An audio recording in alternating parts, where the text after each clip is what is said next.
All right, could you please state your name? Yes, Articia Bomer. How do we spell that? We're going to spell that Articia, and Bomer is Bomer. Okay, and are you a resident of Michigan? I am. Okay, for how many years? For over 45 years. Okay, so you are over the age of 18. I'm 48 years old. All right. Did you personally witness all the events we're going to discuss? Yes. Okay. What days were you involved in the election this year? November the 3rd and November the 4th. Okay, where were you on the 3rd? I was at TCF Center, downtown Detroit. Okay. And what time were you there at first? I arrived there between 9 and 9:30 p.m. Okay. And how long did you stay? Over until the next day of November the 4th, around 6:30 a.m.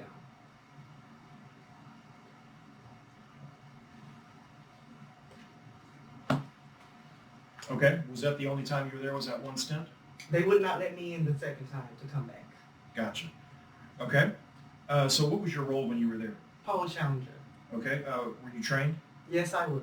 Okay. Who were you representing as a poll challenger? Well, I was a U.S. taxpayer party, but I was under the Michigan GOP training. U.S. Taxpayers, the organization? U.S. Taxpayers Party of Michigan. It's a party. I was a candidate. Okay.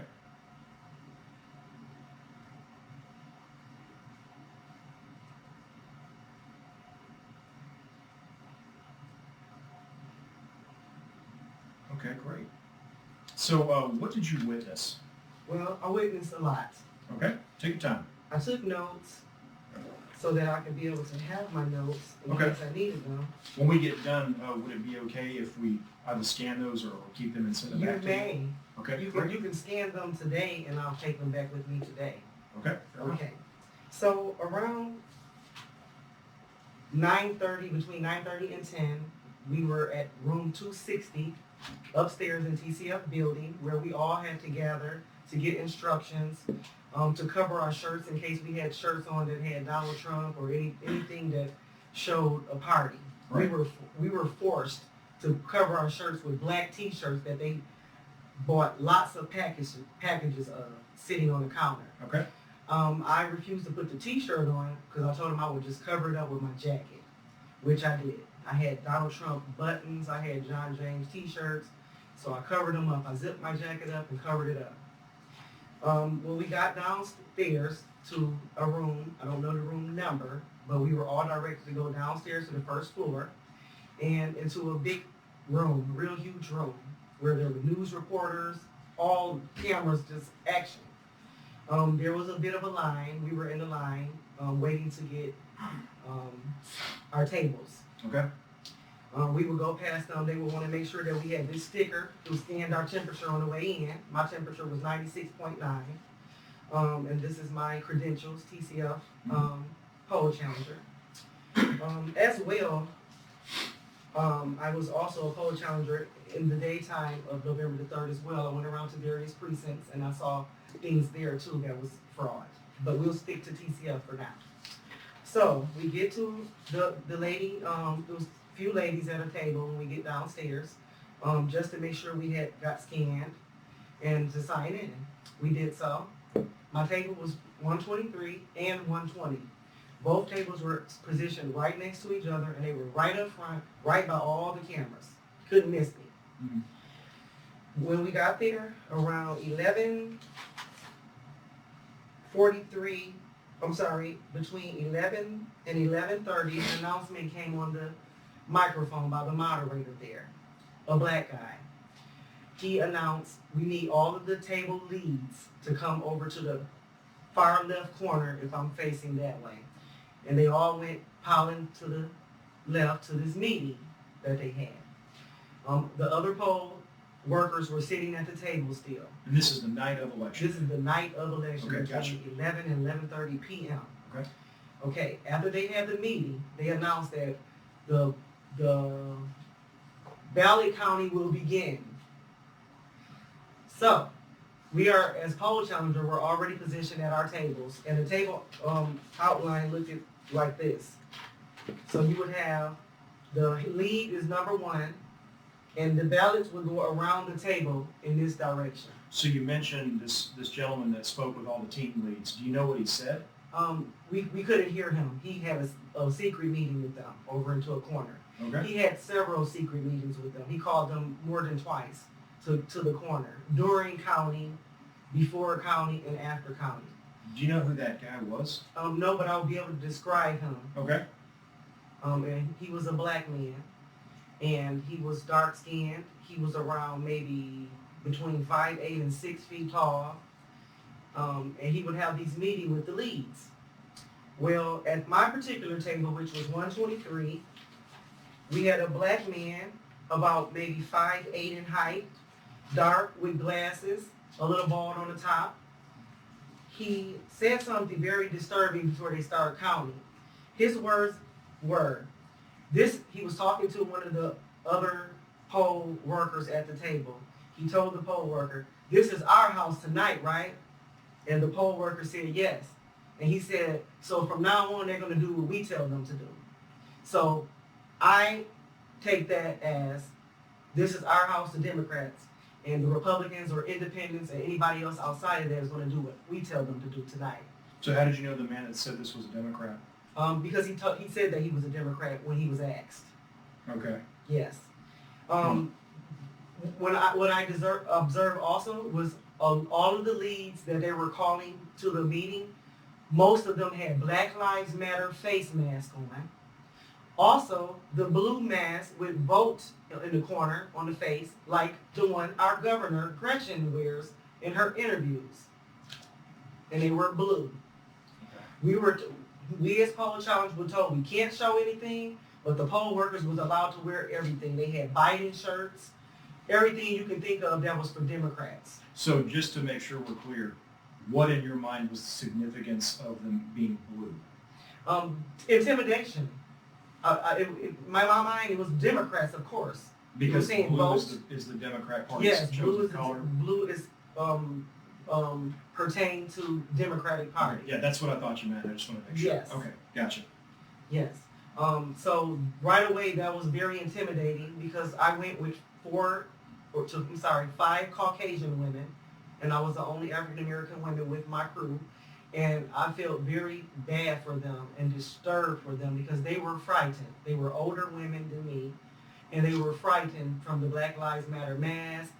They were dogged out right in front of me. Dogged out? Dogged out, saying when the poll workers would talk to us and say, "Oh, you look nice," because I was sure they were flirting with me big time, and my mouth stayed sealed because they already gave us instructions. We're not allowed to talk to poll workers at all because they can kick you out.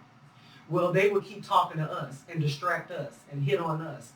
And they even told the one poll worker came hollering out the back, "You're not allowed to talk to them. You can't talk to the poll workers," talking to my lady friend. Mm-hmm. And me. She was talking to us as a group.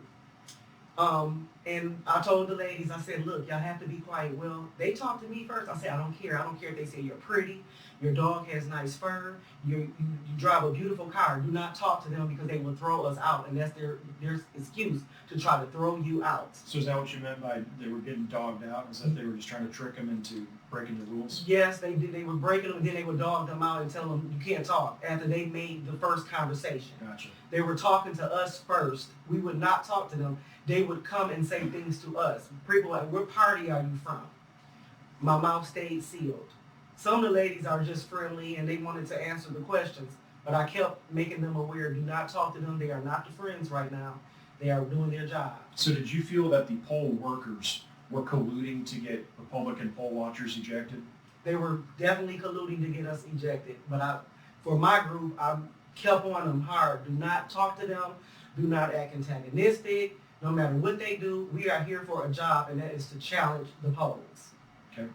But you personally witnessed them trying to trick Republican poll watchers into breaking the rules. So They tried to trick me. They would hit on me and say, "Where are you from?" Or, "You look beautiful. Your hair is just so beautiful." They were doing all of this, distracting us. While we're talking to us, they're taking letters out of envelopes.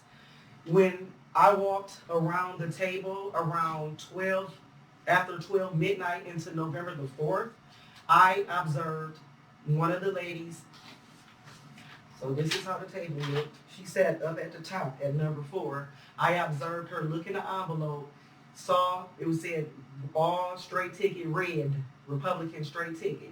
She looked at it and she turned her nose and she tapped the lady that's next to her, which would be sitting right here. And they both looked at it and rolled their eyes and they folded it back up and they shoved it back in the envelope. Well, that's not the process. The process is once you take that out of the envelope, you pass it around to this person. And it goes back around this person and it goes down here. Well, they weren't doing that. Every time I observed a straight ticket or I saw Donald Trump's name circled in, they would shove it back in the envelope and they would put it back in the pile. Every time? Every time they saw it, they would shove. It was so many votes.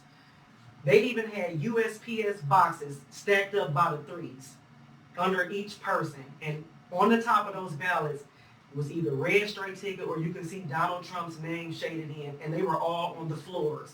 All tables had these boxes. When I went around monitoring, they were all on the floor. They were either straight tickets or somebody shaded his name in and just went across the ballot with different shadings in other areas. And they were sitting on the floor. And so I asked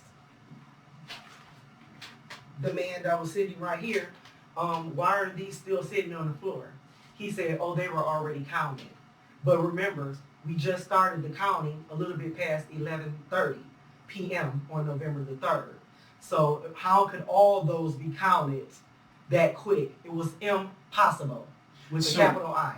So how many of these straight red ticket or votes for President Trump did you witness approximately go back into the envelope or whatever after they were taken out? So they came in a pack of 50. Okay. Out of the 50, it would be maybe just 2 that they were happy about. So I didn't get just like 2 ballots that would come out. They would put the rest on back in the envelope because they count 50 at a time. 2 or 3 would be happy in each pile. Would never be more than 5 ballots that they were happy about that they actually passed around and rolled out. One girl would roll them up and then she would roll them out with her hand and to straighten them to make sure, I guess, they're going to get fed in a tabulator or so. So how many groups of 50 did you witness this happen with? Oh my God. More than 50. More than 100. Which table was this? Was this both tables? So there were 2 tables together, 123 right here and 120 right here. Both the same. I went and looked under their table. It was all either straight red tickets or Donald Trump tickets right there. When I went up to look close, they saw me looking and they would cover the top ballots up. They covered them up. I also observed, and I want to get these times straightened out because I wrote my notes while I was there. So I guess I told you that I saw tons of votes for Trump were put to the side and said that they already counted them already. Let me go backwards. Oh, so tons of Trump vote ballots were being removed from envelopes and ladies rolled their eyes and put back in envelope. Those are my notes. Do you know what happened to them after they got put in the boxes? They took the ones that was in envelope and put them back in a black thing on their desk. And on the computer screen, they had a name of a church. I was trying to write it down. It was like Mont something Tabernacle Missionary Baptist Church, something like that, to where these computers were, I don't know if they were donated or what, but they had a church label on them. It was church labels on the computer. They would override so many ballots that I saw. They would put in the scanner, and then on there it would say, are you sure you want to override to them, like something, in other words, it's a Republican ballot, but they went in and overrid the system, and they would take the mouse and click yes, and a green check mark would come in and says processed or some. But this was after they kept overriding each and every last ballot that they put into their scanner that was on their table. They would override them. Not one time did I see one go through and it was just went through. They were overriding ballots. What do you mean by overriding? They would click in the system. So if my vote is for a Democrat, you can override it to Republican. If it's a Republican, you can override it to Democrat. It specifically says, do you want to override it? And they were overriding them. I couldn't believe that the access that they was allowed to do in such a national election. It was shocking. So did you try to challenge any of these poll workers or challenge this process in any way? It's kind of a tricky situation because it sounds like what you're telling me is that there were a lot of Republican votes or Trump votes that were not even that potentially were not being counted. At all. That seemed to be what you were implying by saying the process was not being followed. Am I correct? Yes. So there's not a vote to challenge there. How do you challenge the lack of a vote is my question. So I would, because we couldn't talk to them, when I saw it happening, I would go, because as soon as I would say something to them, I can get thrown out. I did not want to get thrown out. This was a serious case, a serious matter. I could have been at home or at a victory party celebrating. I was on the ballot. I could have been at home celebrating. I wasn't looking for my name in the pile. I was looking on the injustice that they were doing to see if these are red tickets or blue tickets. Did you raise the issue with any of the supervisors or team leads? Yes, we did. We raised them with attorneys that were on the floor. There were attorneys on the floor for the poll challengers. Do you know which attorney? It was a white man. He had gray hair. I mean, I'm sorry, it was a white man. He was skinny. He had a big blue jacket on. He was very thorough. He had a whole book, clipboard, taking notes, telling us that he's taking it down for us and everything. We even had a ballot counter, impersonate a poll challenger. She came up to me after she saw me following a man. So one of the ballots I saw, a few of them, but this particular ballot had cursive written on the ballot. Right up under the strip that you tear, the barcode, they had cursive handwriting written on the ballot in three sentences, sentences.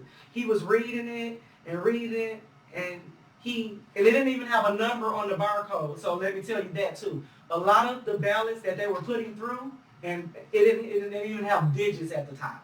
No digits at all. So I followed this man with the one with the cursive writing. He walked, so the table's here, he walked to the right side over to another person's table, to a lady, a black lady, and she was looking at it and reading, and she was looking above, and she was looking back. Oh, you're too close. She was telling me I'm too close, and I know I was 6 feet or more back. That was why it was so hard to read, because you can't read this from over there, and that's how far I was standing away. But I saw her take the ballot and fold it and was about to attempt to put it down. I said, that's all I could say, because I couldn't talk to them. I was like, and I had my mask on too. And she would look back and roll her eyes at me, and she would give it back to him. Well, while she was going that way, I was following him, but I noticed a tall white man was at the tabulators. The actual tabulators were sitting in a middle aisle. He was at the tabulator, and this caught my eye, then following the man, which I did follow him for some time, and I told one of my lady friends to go follow him. So that would be Linda Sawyer. She followed him. When I saw the tabulator, a man was spraying his chemical all up in there, just spraying. We don't know what it was. It had a long straw on it, like WD-40 stuff you would spray that puts the stem on it. He was just spraying all in the tabulator. He was spraying on the screen? Spraying inside of it. You lift the roller up where you feed the ballots through. It was open, and he was spraying stuff all up in there. Then he peeled off. He looked up in the part where you read, where the ballot reads. So the ballot numbers are usually right here, the barcodes, and you put it in like this. Well, in that part of the machine, he went in there, and I saw him dig out and pull off white. It looked like correction tape. Well, it was correction tape, because not only I witnessed him walking around with this correction tape, but a lot of other people did as well, and they took notes. So can you explain the significance of that? What happens if somebody has correction tape on a ballot and he goes and removes it? What do you think's going on there? Well, actually, it wasn't on the ballot. It was inside of the tabulator. So that means if you put the ballot through, it won't read anything, and you can override and push yes, I'm overriding. So this is just like a strip of paper you can use to mess with the machine? It was a whole strip of white correction tape that I saw him place back in that same area after he peeled it out, because the ballots were getting jammed. The ballots that he had in his hands had 50 stack of them, and they had no numbers at the top. So how would I'm curious about how a tabulating machine would even read that ballot if there's no numbers on it. Well, I would assume that it doesn't read it, and that you can go in the system and, like I said, put down this is a blue ticket, or this is a red ticket, or this is the independent ticket. And it was a pile of 50, and the man put them in, and I would count them as they go in. Choom. So I count 1, 2. I would do like this: 3, 4, 5. I would keep counting. It would be 27 that would go through, and the rest would get stuck. Guess what he would do? Continue to put those same 27 in instead of putting those 27 to the side that was red already, and put the remaining ones in that would equal up to 50. He did not do that. Instead, he put that same amount in over 10 times. He put the same ballots in 10 times. Over 10 times. So the machine doesn't have a way to know whether the same ballot or barcode or number or whatever's already been put in? How? You covered the sensor. You covered the reader. The reader was covered for a fact because he even peeled it off. Because after so long. I see. Okay, so the correction tape you're talking about Yes. is over a scanner. Like, kind of like when you go to the store or something Yes. and you scan your groceries in the barcode. Yes. He was covering that up. Yes, he was also peeled the whiting off because after so many ballots go through, it's going to get crumbled up. It's only it's sticky, it's tape. Okay. It's correction tape. So he would peel that off, like scratch it on off and peel it. It would be wrinkled up, and he would do like this to it, and then he would take another piece of the white tape, look around, and slide it on in there, right under that reader, and put the same exact ballots in again. And you saw him do this? I saw him do this. Do you know his name? I do not know the man's name. They was not showing identification. They had their badges turned to the other side, which is the opposite way where they're supposed to show. So correction tape man, can you describe him to us? He was tall, white, and his hair looked a little bit like yours, a little gray, a little dark. And he was supposed to be, he looked like he was the maintenance of the tabulators. And how tall do you think he was? So I am 5'8.5". He looked like he was maybe about just a little bit taller than me. He was a slim guy. How tall are you? I'm 5'7". He's taller than him. Okay, how tall are you? 5'9". He's a little bit taller than him. Okay. Maybe or his height. I'm about 6'2". You're about a little bit shorter than you. Might come up to the bottom of your eyes. He's about 6 feet. Okay. And he was slim. Age? So His age, approximately? I'm 48 and I look young, so I couldn't tell you. He could have been, I'll say, between 40s and 50s, or maybe 60s. Just look, whatever. But You said pretty skinny. he was slim. He wasn't skinny, but he was slim. He wasn't big. He wasn't, he was slim. What was he wearing? He had a jacket on, and if I'm not mistaken, he might have even had a cap on. But he was the one over there spraying it down. I'm talking about spraying all up in there. And I saw a stack of, well, not a stack of, but the front page of said Republican Party, and they did not put those through. They left those to the side. Did he have the correction tape with him the whole time? He walked around. Other witnesses observed him walking around with correction tape. And it makes sense now because I actually saw him putting it in there. And you said your friend Linda Sawyer saw him. Linda Sawyer, And do you know Cheryl their names? Constantina. You're going to get some witnesses that we have not even talked to each other yet. Yeah. They can't believe, like, all these people have the same allegations. All of us cannot be not telling the truth. You said Cheryl Constantina? Cheryl Constantina, Linda Sawyer, 3 other ladies was with us. I don't know their names because I had just met them that night. Sure. But I was trained by Cheryl Constantina. She's the chairperson of the Michigan GOP in Grosse Points. How many tabulator machines were there? So I only witnessed one tabulator machine there because that was my focus once I saw him working on it. Sure. Okay. But you saw him roaming to all the other ones as well. I saw him at this particular one, just kept on doing stuff to that one. And he was on that one for like in front of me, a good 30 to 40 minutes. Was there anybody else who you saw with correction tape other than him? We just saw just one person walking around with correction tape all night. And that was this guy. That was him. But were you mainly in one area, or were you kind of roaming around the whole? I was roaming around? mainly in the one area watching 123 and 120, and we had another lady named Linda was going around. She saw things, she put it in. She actually was able to put challenges in. I got the training to do that, but I had to stay focused and make my notes. Do you think there's any other possible reason you would put correction tape inside a tabulator machine? The only reason for putting the correction tape is to either override the system or to not let the numbers that Donald Trump had coming in show. I mean, it was tons of them. Every table had either a red straight ticket circled in it, or it had Donald J. Trump's name circled in it. For the tabulator machine that you observed, did it have correction tape the entire night? Well, I can't tell you what was in there for the entire night. Well, the times that you Yeah, when I was there, it was already some in there, and I saw him peel it out, and then I saw him place it back in there. I'm thinking it's part of the machine because the part in there is white in the machine. Before, when you described it, you said he looked around. Yes, he would look around, and What did you interpret that look around to mean? to find out and see if anybody's watching him. And when he turned around and looked around, I would play it off and look around myself. News cameras were there. It was bright lights. One particular news camera looked very angry at me that I was doing my job. He had the light shining bright on me, and I tried to turn this way, and he would follow me with the light would follow the side of my peripheral vision. Mm-hmm. So he was following me, and he was looking very evil in the face at me.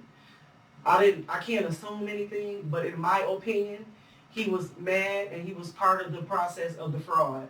And he was mad that I was taking concern in the actions of the fraud. So do you know what channel he was with? I don't. Okay. But I can tell you that I know the channels were there. I seen WDET van there. On news radio, I seen WDIV. I saw Fox 2 News. I saw WXYZ. And a host of other news radio channel trucks outside. And there was a lot of like police officers surrounding the building, and they were padlocked. All the doors except for one main door. So for correction tape guys, to come back to that, Yes. did anybody call him over, or did he go by himself? Well, I didn't know that part because he was already at the machine while I was observing the guy with the ballot that had handwriting on him. So for about 10 piles, it would be 51 ballots in there, and it would be a ballot with cursive handwriting on each one. So out of 10 piles of 50, there was cursive writing in the corners as if these ballots were already pre-there, and this is part of the fraud. And even This though is my assumption. you couldn't read the cursive, but was the could you tell from 6 feet away whether it was the same handwriting Same handwriting. of the cursive? All across the board. They was the same. It was in the same spot, and it was 3 lines worth of cursive. Was it So, in pencil or pen? It looked like it was in either pencil or light black ink pen. Okay, great. And then the ballots on the floor that the people at the table did not count, you didn't see what ended up with those ballots. They told me that those ballots were already counted, but they were sitting there when we arrived in there to do the poll challenging before they even made an announcement to start. And every time, like these people were super excited. The poll people were super excited, and every time he would make an announcement, how we doing out there? They was like, woo! And who would do that if you got thousands of Trump votes? So they were like, woo! We're doing a great job at fraud. So did you perceive that the people who were cheering were favoring the Democrats? Favoring the Democrats, absolutely. Even the Black Lives Matter mask people was, woo! The people that wore the Gretchen Whitmer mask, woo! They were super excited.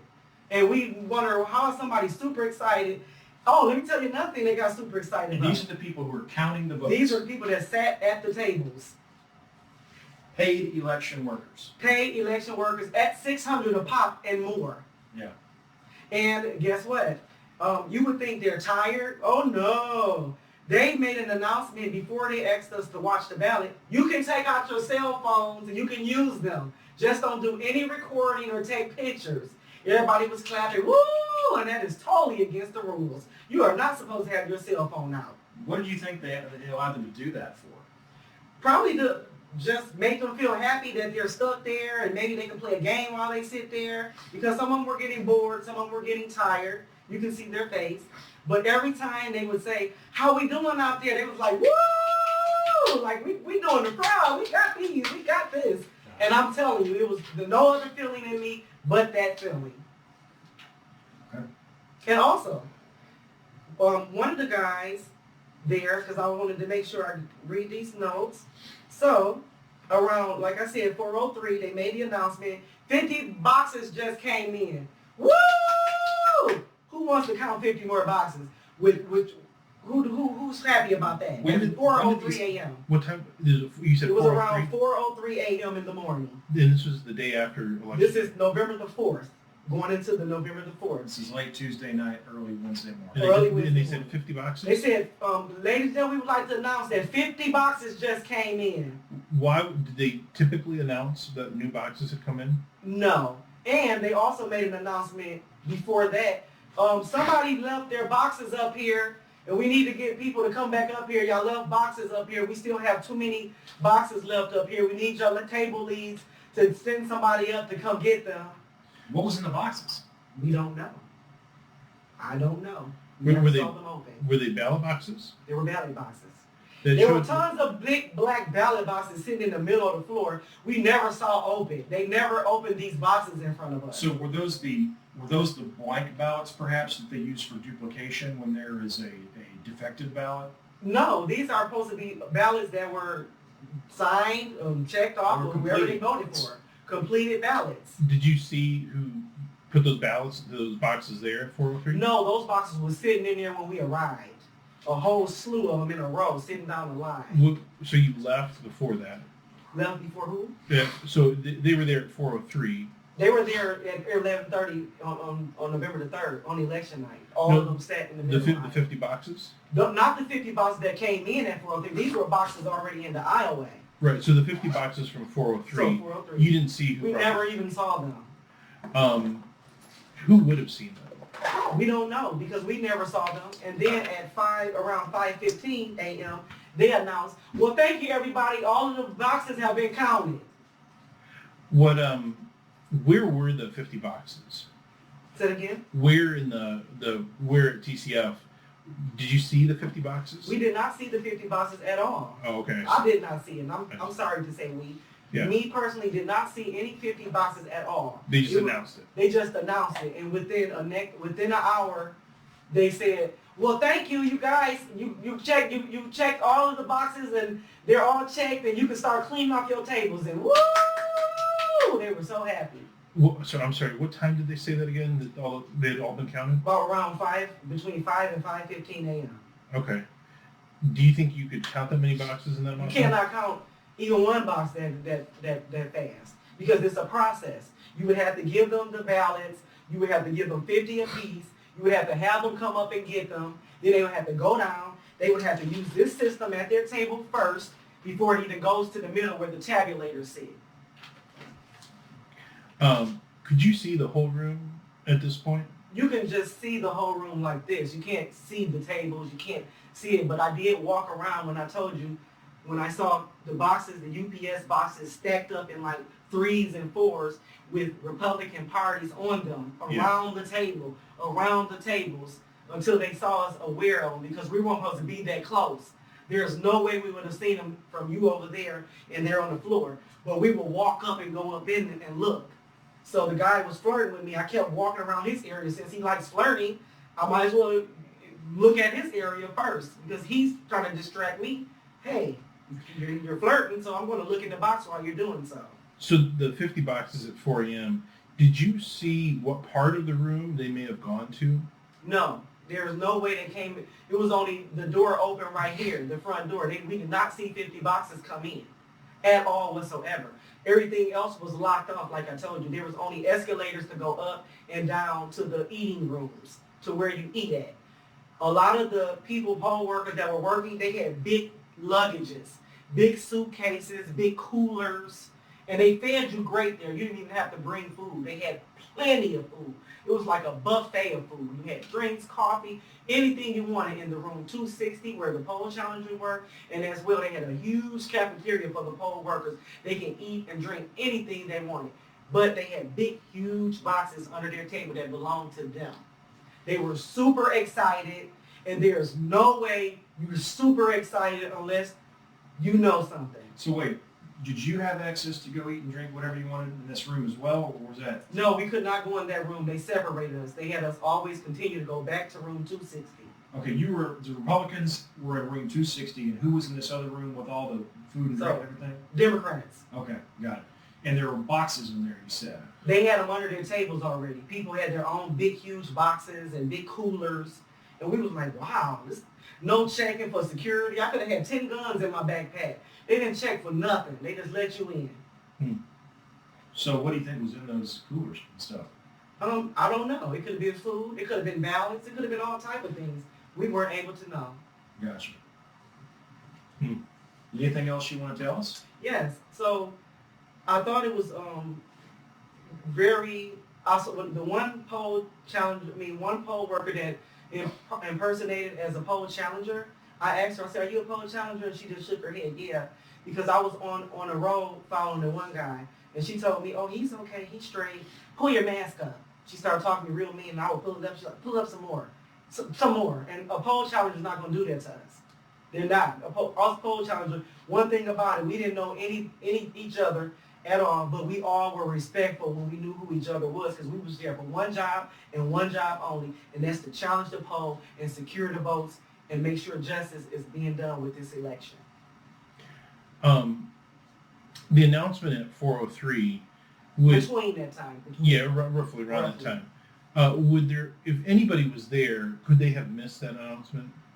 No, there's no such thing. They had the microphone. They announced it over the So microphone. everybody heard it. Everybody can hear. Even if you were upstairs, you can hear Who announcement. was speaking on the microphone? Do you The know? moderator, which was a black man, he was the only one the whole time keep making announcements over the speaker. Is he the same one you talked about at the beginning? Yes, the same black man, yes. And so he's the same one who said that they had gotten 50 boxes at 4:03, and the same one who said, an hour and a half later, that they counted all the ballots. Yes, and prior to, when they said the boxes came in, he asked for another meeting. He had like 3 to 4 meetings with these leads. Why? There's no such thing as you supposed to walk away from the table. We didn't have a meeting. We didn't say, all poll challengers, let's go upstairs and go have a meeting. He kept calling them for meetings. And I assumed that is because they kept getting so many complaints. So many people were challenging. And they kept having these meetings. And they would come back after the meeting and go, woo! Like, I had never seen anybody so super excited in my life and don't know the results. Wow. Anything else that jumps out at you? Let me see. We've got another lady who's going to be here in 5 minutes who has an appointment at 10, so I want to be sure to take care of that. Okay. This is a fantastic interview, by the way. I hate to have to rush you at the end here. No problem. I think my job is done here. Okay, one more question for you. Yes. Did anybody offer you any payment or compensation to come talk to us today? None. This is volunteer. This is for justice. And this is for to go to court, all the way to the Supreme Court if we have to. Because I saw what I saw. I made notes, and justice needs to be served. This election was cheated, and it needs to be redone. Thank you very much. You're welcome very much. One last question. Yes, sir. Do you have confidence in the results? I have confidence that Trump will be redeemed, and he will be the winner. But in the Wayne County election results, do you have any confidence in the results? I don't have any confidence in any of the election process now after this fraud happened before my eyes. I'm traumatized by it. Someone put me in a hotel for the weekend so I can have rest, so I can be rested because I'm traumatized by this. It hurts my heart, my spirit, my soul, all the above. It's traumatizing. Thank I you. cried and everything, so this is serious. I don't know. I have never personally met Donald Trump in my life. My spirit is torn and everything. It took my whole faith out of the justice system. And I hope that with this interview, it can help justice move forward. Thanks. Thank You're you so welcome. much.